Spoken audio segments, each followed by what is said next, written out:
লক্ষ্মীপুর ২ আসনের বিএনপি মনোনীত প্রার্থী আবুল খায়ের ভূঁইয়া বলেছেন, বিএনপি ক্ষমতায় গেলে আধুনিক প্রযুক্তিগত শিক্ষার উন্নয়নকে সর্বোচ্চ গুরুত্ব দেওয়া হবে এবং রায়পুরে একটি প্রযুক্তিগত ডিপ্লোমা ও ডিগ্রি ইনস্টিটিউট প্রতিষ্ঠা করা হবে।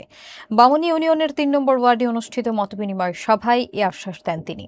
বিস্তারিত দেখুন হাসান আহমেদ ভূঁইয়ার প্রতিবেদনে। লক্ষ্মীপুর ২ আসনের বিএনপি মনোনীত সংসদ সদস্য পদপ্রার্থী আবুল খায়ের ভূঁইয়া রায়পুর উপজেলার ৭ নম্বর বামনী ইউনিয়নের ৩ নম্বর ওয়ার্ডে আয়োজিত নির্বাচনী মতবিনিময় সভায় বক্তব্য দেন। ৯ ডিসেম্বর বিকেল ৪টায় বামনী সাইচা মোহাম্মদিয়া হাফিজিয়া সংলগ্ন মাঠে সভাটি অনুষ্ঠিত হয়। তিনি বলেন, বিএনপি ক্ষমতায় গেলে দেশের সামগ্রিক শিক্ষা ব্যবস্থাকে আধুনিকায়নের পাশাপাশি প্রযুক্তিগত শিক্ষাকে বিশেষ অগ্রাধিকার দেওয়া হবে।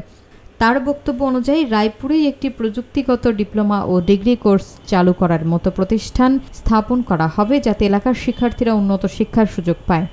সভায় সভাপতিত্ব করেন ৩ নম্বর ওয়ার্ড বিএনপির সভাপতি আনোয়ার হোসেন হাওলাদার এবং সঞ্চালনায় ছিলেন সাধারণ সম্পাদক হারুনুর রশিদ। অনুষ্ঠানে বিশেষ অতিথি হিসেবে উপস্থিত ছিলেন রায়পুর উপজেলা বিএনপির সভাপতি ZM নাজমুল ইসলাম মিঠু, সাধারণ সম্পাদক শফিকুর রহমান ভূঁইয়া, সাবেক সিনিয়র যুগ্ম আহ্বায়ক সালে আহমেদ, উপজেলা স্বেচ্ছাসেবক দলের আহ্বায়ক আবুল কালাম শুভ চৌধুরী, যুবদলের সিনিয়র যুগ্ম আহ্বায়ক আকবর হোসেন সম্রাট সহ বিএনপি ও অঙ্গ সংগঠনের বিভিন্ন পর্যায়ের নেতাকর্মী। ইনশাআল্লাহ বিএনপি ক্ষমতা গেলে আধুনিক প্রযুক্তিগত শিক্ষার উপর আমরা গুরুত্ব হবে। আমি আপনাদেরকে প্রতিশ্রুতি দিচ্ছি, আমরা এই রায়পুরও একটি প্রযুক্তিগত ডিপ্লোমা কোর্স 100% আপনার ডিগ্রি কোর্সের একটা কোর্স আমরা ইনস্টিটিউশন প্রতিষ্ঠা করব, যাতে করে বর্তমান তথ্য প্রযুক্তি এবং এই যে কম্পিউটার যুগে যাতে করে আমাদের আগামী সন্তান সন্ততিরা আগামী দিনে এই বিশ্বায়নের যুগে যাতে করে কম্পিটিশনে তারা টিকতে পারে, এই জন্য ব্যবস্থা করা হবে।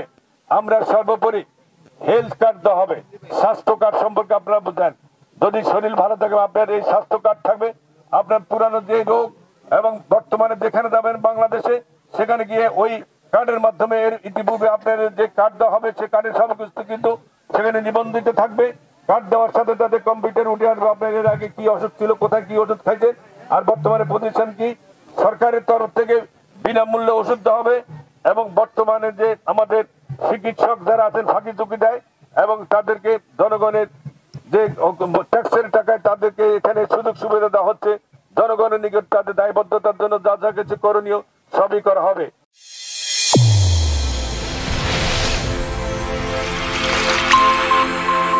চ্যানেল A1 হৃদয়ের স্পন্দন।